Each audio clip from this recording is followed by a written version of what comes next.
2 ദിവസം എന്തൊരു തലവേദനയായിരുന്നു. എല്ലാരും ഒഴിഞ്ഞു പോയപ്പോ തലേന്ന് എന്തോ ഒരു ഭാരം ഇറക്കി വെച്ച പോലെ തോന്നുക. അല്ല രഘുവേട്ടൻ അങ്ങനെ തോന്നില്ലേ? ബഹളം ഒഴിഞ്ഞോണ്ട് മാത്രം നമുക്ക് സമാധാനിക്കാൻ പറ്റുമല്ലേ? നമ്മൾ വീണ്ടും പഴയ അവസ്ഥയിൽ തന്നെ ആയില്ലേ? അതൊക്കെ മാറും രഘുവേട്ടാ. അല്ലെങ്കിൽ പിന്നെ എനിക്കിങ്ങനെ സന്തോഷിക്കാൻ പറ്റുമോ?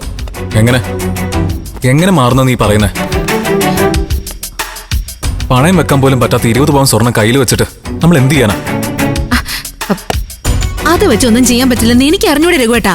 അല്ല അമ്പിളി അത്രയ്ക്ക് പൊട്ടിയാണെന്നാണോ നിങ്ങളുടെ വിചാരം? തറവാട്ടിലെ സ്വർണം പണയം വെച്ച് നമ്മൾ ബിസിനസ് തുടങ്ങിയ അതിൽ രക്ഷപ്പെടുമെന്ന് ഒരു ഉറപ്പുമില്ല. അപ്പൊ പിന്നെ പാർവതി കുഞ്ഞമ്മ അത് ചെയ്യരുതെന്ന് ഉപദേശിച്ചാ നമ്മൾ അതിൽ നിന്ന് പിന്മാറണ്ടേ?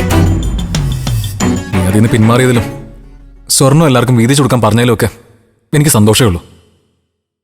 കാരണം നിന്റെ തീരുമാനത്തിലൂടെ അമ്മാവനാ വലിയൊരു പ്രതിസന്ധിയിൽ നിന്ന് രക്ഷപ്പെട്ടത്. കുറച്ചു കഴിഞ്ഞ് വീണ്ടും നീ അമ്മാവനോട് നമുക്ക് വേണ്ടി അത് ചെയ്യും ഇത് ചെയ്യുമെന്ന് പറയാതിരുന്നാ മതി.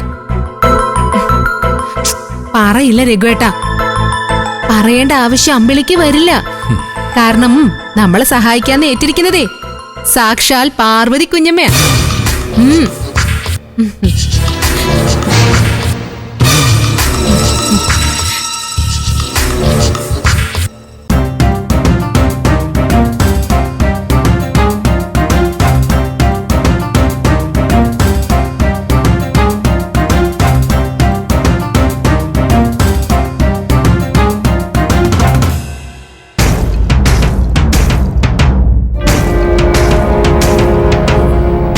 കുഞ്ഞമ്മ പറയുന്നൊക്കെ നമുക്ക് വിശ്വസിക്കാമോ അമ്പിളി?